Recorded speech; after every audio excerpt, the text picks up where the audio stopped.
Good morning, good afternoon, good night, wherever you are in this wonderful world. I'm Koi Wire. This is CNN 10, and we start by taking a trip to Japan today, where there are plans to release treated radioactive wastewater into the ocean in the coming days. You may remember 12 years ago, an undersea earthquake struck off the coast of Japan, triggering a tsunami with 30-foot waves with disastrous consequences. The quake was so strong, it moved Japan's main island by 8 feet.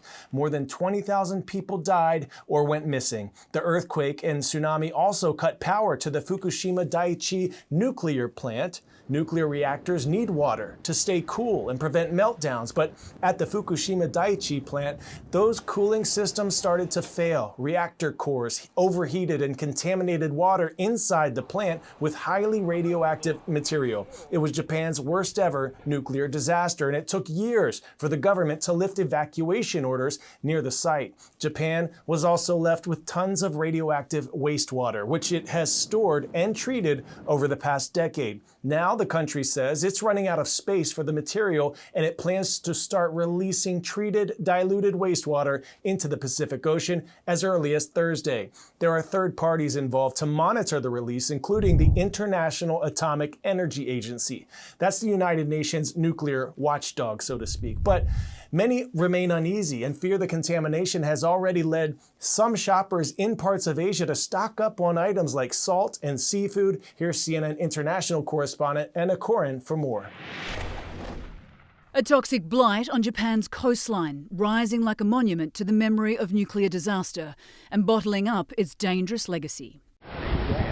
Just over 12 years ago, a 9.0 magnitude earthquake off Japan's coast triggered a tsunami. Power was cut at the Fukushima Daiichi nuclear plant. Its cooling systems stopped working, and the plant went into meltdown. Water was pumped in to reduce the temperature of the reactor cores, becoming radioactive. 1.3 million metric tons has been kept here ever since. It's been treated to remove and dilute the most dangerous elements. On Thursday, Japan will begin to release that water into the Pacific Ocean. The offshore discharge of ALPS-treated water is an issue that cannot be postponed in order to advance the decommissioning of the plant and the reconstruction of Fukushima. The International Atomic Energy Agency backs Japan's plan to slowly feed the water into the sea. But not all the dangerous elements can be removed. A level of the hydrogen isotope called radioactive tritium will remain in the water. Japan and the IAEA says it's safe in small amounts. Tritium is present there in a very, very low concentration, and it will be diluted even further to a point that it will be negligible. The concentration of tritium released is set to come under the World Health Organization's regulatory limit. But such assurances have not been enough to assuage the fears of many in Japan and around the region. I don't believe it at all. It's very dangerous. It contains very radioactive substances. It would become a serious problem once it's released into the ocean. We won't be able to eat fish anymore. Protests have been a constant since Japan announced its plan to release the water 2 years ago. Many worry about the potential for bioaccumulation of dangerous elements in the ecosystem, while neighbouring countries like China have accused Japan of treating the ocean as a dumping ground. But the disaster of 2011 left Japan with few options. This would not happen in a normal operation of a nuclear reactor. Here you had all this accumulation, and then you had to deal with it. You had to take a decision. Many difficult decisions will need to be made at Fukushima in the coming decades. Part of the reason to release the stored water is to free up space to safely decommission the plant. The legacy of the Fukushima nuclear disaster will be a lasting one. 10-second trivia. With current technology, how long would it take for humans to make a round trip to Mars? 6 months, 1 year, 2 to 3 years, at least 15 years. According to NASA, a crewed mission to Mars and back would take 2 to 3 years. If you were going to be floating in space for 2 to 3 years, what one food would you want to eat? Have you ever heard of the Deep Space Food Challenge? It's an international competition put on by NASA and the Canadian Space Agency to find ways to create healthy, tasty foods for astronauts on long missions like a round trip to Mars. CNN space and science writer Ashley Strickland takes us to a culinary lab in San Francisco for more. So one thing to know about food in space is like your taste buds are not functioning the same way as they are when you're on the surface. The food that we give astronauts is actually quite pungent for them to even feel anything. Right. Yeah. So good, strong flavors, right? It's not going to be subtle. Keeping astronauts healthy on long missions in space presents many challenges, and food is a big one.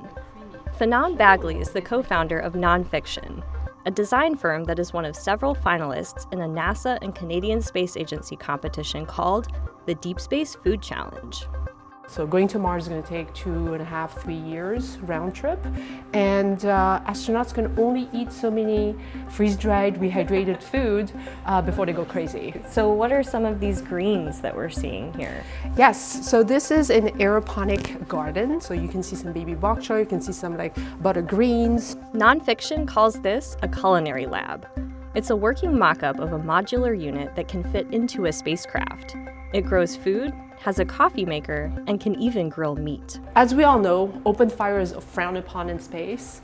Right, yeah, let's avoid that, right? So what we decide to do is to use basically microwave to heat up the meat, and then to essentially draw the grill pattern on the protein using lasers. There we go. Oh, wow! So there's a little grill mark on top, kind of like depending on how wet the top surface was, but makes this piece of chicken look a lot more appetizing, right? Space barbecue. Space barbecue. This part of the culinary lab is what Nonfiction calls Munch. It's a bioreactor that grows algae that can be harvested and eaten by the astronauts. So what we do is that we extract these little discs of microalgae, and then eventually we get a lot of it. And then this smells terrible and it doesn't taste great, but it's very nutritious.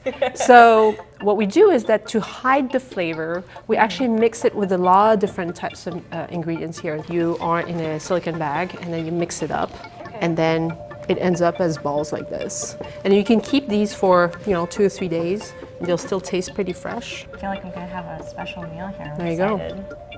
Astronaut food. It's the future. Cheers to space food. It's not bad, right?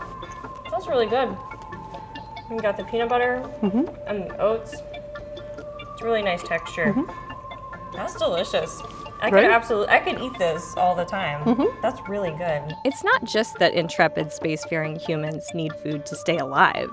The preparation, taste, and appearance of food can have real psychological benefits for astronauts.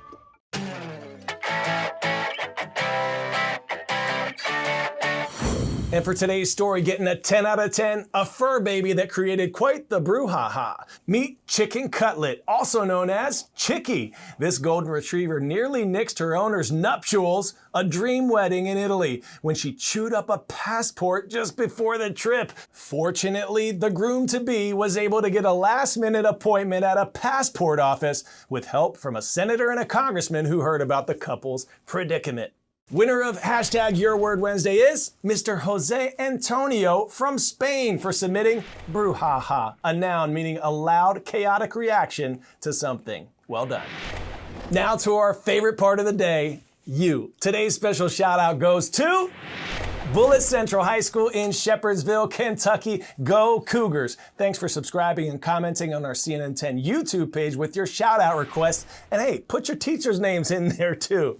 Don't forget to smile, everyone. I'll see you next time. I'm Coy Wire and we are CNN 10.